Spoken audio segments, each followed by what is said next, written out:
বীরভূমে একদিকে যখন কোর কমিটির বৈঠক, তখন অন্যদিকে কিন্তু বোমা আর গুলির আওয়াজ। আর বোমা গুলির যুদ্ধে বীরভূমকে কাঁপতে দেখা গেল, কারণ লাভপুরে বোমা বাঁধতে গিয়ে মৃত্যু হয়েছে দুজনের। হাতিয়া গ্রামের দুই সোনার কয়েন ব্যবসায়ী গোষ্ঠীর সংঘর্ষে একেবারে তুলকালাম কাণ্ড। রাতভর সেখানে বোমাবাজি হয়েছে, গুলি চলেছে, এমনই অভিযোগ করা হচ্ছে। ঘটনাস্থলে মোতায়েন বিশাল পুলিশ বাহিনী।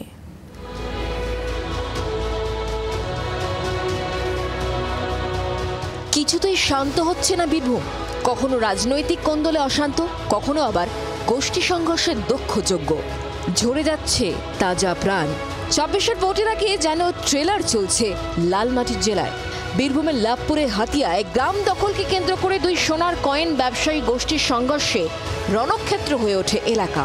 রাতভর দফায় দফায় বোমাবাজি, গুলি চালানোর অভিযোগ। বোমা বিস্ফোরণের ঘটনায় মৃত্যু হয়েছে দুজনের।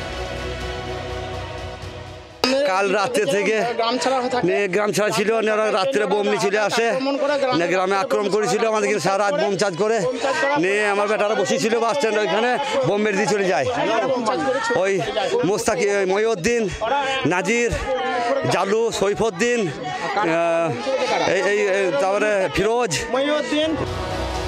দীর্ঘদিন গ্রাম ছাড়া থাকা শেখ মঈনুদ্দিন ও শেখ মুস্তাফি শুক্রবার গ্রামে ঢোকার চেষ্টা করতেই শুরু হয় সংঘর্ষ। গ্রামে ঢুকতে বাধা দেয় মনি শেখের গোষ্ঠী। শনিবার ফের গ্রামে ঢোকার চেষ্টা করে মঈনুদ্দিন ও মুস্তাফি। গ্রাম দখলকে কেন্দ্র করে চলে রাতভর বোমাবাজি।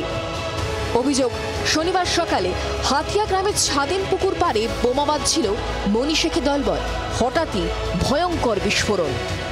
ওরা রাত গিয়ে হঠাৎ আক্রমণ করে, রাত্রে দেয়, সারা রাত বোম চার্জ করে হায়া নিয়ে এসে এবার তারপরে তারা 10 জন একসাথে বসেছিল, সেই 10 জনের গায়েতেই বোম ছুড়ে দিয়ে চলে যায়। কি কারণ হচ্ছে গ্রাম দখল করবো, এটাই হচ্ছে গ্রাম। বিস্ফোরণের খবর পেয়ে ঘটনাস্থলে পৌঁছায় বিশাল পুলিশ বাহিনী। প্রথমে পুলিশকে গ্রামে ঢুকতে দেয়নি উত্তেজিত জনতা। বেশ কিছুক্ষণ পর অন্য রাস্তা দিয়ে হাতিয়া গ্রামে ঢোকে পুলিশ। আমাদের এই হাতিয়া গ্রামটি এটা খুবই আমাদের পুলিশের নজরে থাকে। এটা খুব ক্রিমিনাল ইনভেস্টেড গ্রাম আছে, এখানে অনেক রকম বেআইনি অ্যাক্টিভিটি হয়, অনেক রকম ইলিগাল কাজ হয়, অনেক অনৈতিক কাজও হয়। তো এই যে ছেলেগুলো যারা মারা গেছে, এদেরও আগে পুলিশের কেস ছিল। বোমাবাজির ঘটনায় এনআইএ তদন্তের দাবি করেছে বিজেপি। পাল্টা উত্তর দিয়েছে তৃণমূল। যারা বোমা মজুত করেছিল, কাদের স্বার্থে, কাদেরকে নিয়ে মজুত করেছিল, এই সমস্ত ঘটনার তদন্ত হওয়া উচিত। আমি মনে করি এই ঘটনা নিরপেক্ষ তদন্তের জন্য এনআইএ তদন্ত হওয়া প্রয়োজন। নিজেদের মধ্যে একটা সংঘর্ষ হয়েছে, এর মধ্যে কোনো রাজনৈতিক বিষয়ে নেই, সম্পূর্ণ সমাজবিরোধী কার্যকলাপ। প্রশাসন বিষয়টা দেখছে। আমরাও প্রশাসনকে বলেছি যে এ বিষয়ে দ্রুত আইনানুগ ব্যবস্থা নিয়ে যেসব সমাজবিরোধীরা এই সব কাজের সঙ্গে যুক্ত তাদের বিরুদ্ধে আইনগত ব্যবস্থা নেওয়া। শেখ মঈনুদ্দিন ও শেখ মনি নকল সোনার কয়েনের ব্যবসা করত বলে অভিযোগ। কম দামে সোনার টোপ দিয়ে খদ্দের ডেকে করা হতো প্রতারণা।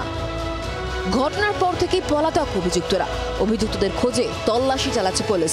প্রশ্ন উঠছে, কেন এত বারবারন্ত দুষ্কৃতীদের? আইন শৃঙ্খলাকে বুড়ো আঙুল দেখিয়ে কাদের প্রশ্রয়ে লাভপুরে এই দুষ্কৃতীরাজ? এই জেলায় পুলিশের কি কোনো নিয়ন্ত্রণই নেই? বীরভূম থেকে প্রসেনজিৎ মালাকারের রিপোর্ট, জি ২৪ ঘন্টা।